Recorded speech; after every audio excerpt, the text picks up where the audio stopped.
Hello and welcome to the Radio Scilly video news. Sign up to our YouTube channel at youtube.com/Radio Scilly for updates on what's happening around the islands and video reports featuring the people and places you know. Our video report is brought to you in association with Truro and Penwith College. Read about courses and opportunities online and watch the building of the new Penwith campus at truro-penwith.ac.uk. Sign up to the Scilly Lottery and you've a 1 in 2,000 chance of winning £1,000. You can play if you live on the mainland. It helps keep Radio Scilly on air and funds good causes around the islands. Read more at scillylottery.com. The Scilly Lottery, thecillylottery.com. Well, there's been outrage this week after a small group of councillors voted in private session to hike up the salaries of a select number of council staff by up to 18%. You may remember that a secret session tried to increase chief officers' pay in February. While a new consultant, different to the one who previously presented a report that was rejected by councillors, has said that senior officers are not paid in line with their mainland counterparts. That research of the consultant cost £3,000. The recommendation was that a handful of senior staff should have pay rises, understood to be 12%, with an additional 6% market factor supplement. That's basically a silly weighting. Some councillors have been talking about quitting because they claim they didn't know that this was going to be discussed again. Councillor Chris Thomas did quit. He told Radio Scilly News that if the salary paid to officers of the council here is too low by their standards, then they're free to seek higher paid employment elsewhere. He says the salaries paid to the council officers in Scilly are possibly amongst the highest in the islands, which gives them a much better chance of buying a house than the average local worker, so he doesn't see why we should have to subsidise them to live here. I think the timing was bad. We're in a period when nobody can afford pay increases. In fact, I understand that the government have reduced salaries across the board, but I didn't know anything of that at the time. And the public themselves, they're appalled that our council have agreed to the council officers. I mean, as you know, a lot of people think there's just too many council people anyway, but no, they're needed to operate the functions that the government require us to do. But I think they'll think harder in future before making these decisions, awarding such large sums of money. I mean, the actual wage increase is more than what, for some people, is more than what people earn here as an annual salary, which is quite disgusting. Council Chair Julia Day says the wages for senior staff on the islands haven't kept up with those elsewhere. She says it's important to note that staff have a lot of responsibility that officers on the islands wouldn't have elsewhere. For instance, we operate our own water and sewage supplies, which no other local authorities do, and there are also other key differences with our unitary authority. We operate our own waste collection and disposal, whereas across the country that is usually outsourced to private companies now. And of course, most importantly, we run the airport. So the officers that work here have an extraordinary broad range of responsibilities, and some of those responsibilities are legal and extremely onerous, and they carry them out without the benefit of large offices of support staff.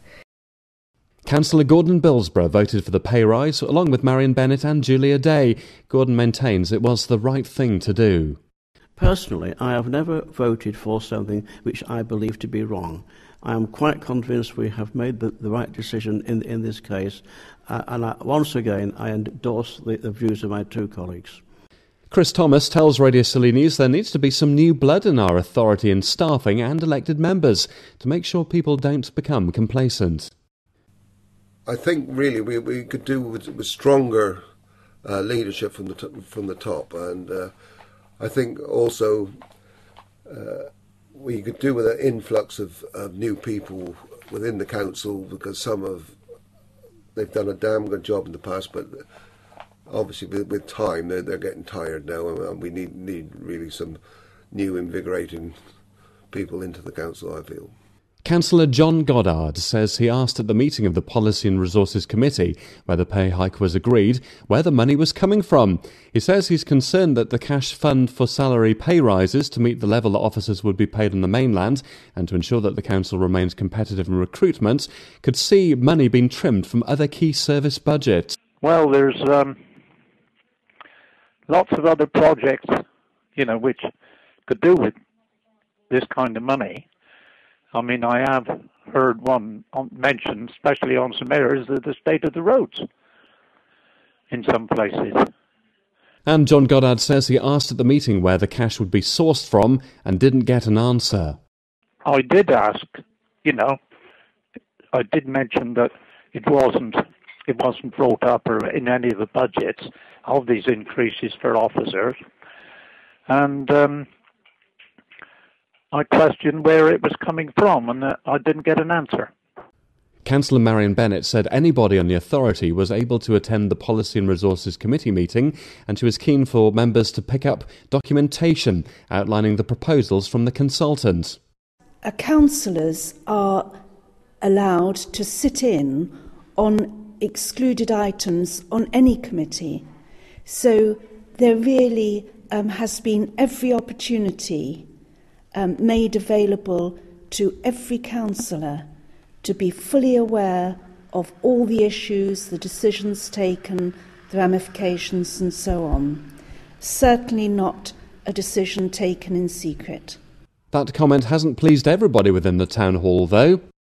Councillor John Goddard doesn't agree, though. He says only those on the Policy and Resources Committee could really have made a difference in the debate. My concern was that this was only being discussed. Very, very big, important decision to be made. And probably about at least 12 councillors or more didn't take part in the discussion and couldn't because it was being considered by Policy and Resources. There's no word on whether there'll be a by-election at this stage. Radio Scilly understands there needs to be written notification that 2 islanders want one before arrangements are made to elect a replacement for Councillor Thomas. He says he's upset that he's had to stand down but believes it was the right thing to do. It was a big weight off my shoulder. It bothered me a lot after the meeting, during the meeting, but I spent all day yesterday contemplating what action I could take because I felt so strongly about what had happened, and obviously came to the conclusion I think the only way I could really register my protest was by resigning, which I have regrets because I enjoyed council and I just felt I got the experience over the last 3 years that I was an actual useful member of the council, but the way this vote went, without my knowledge, I've begun to question my value to the council.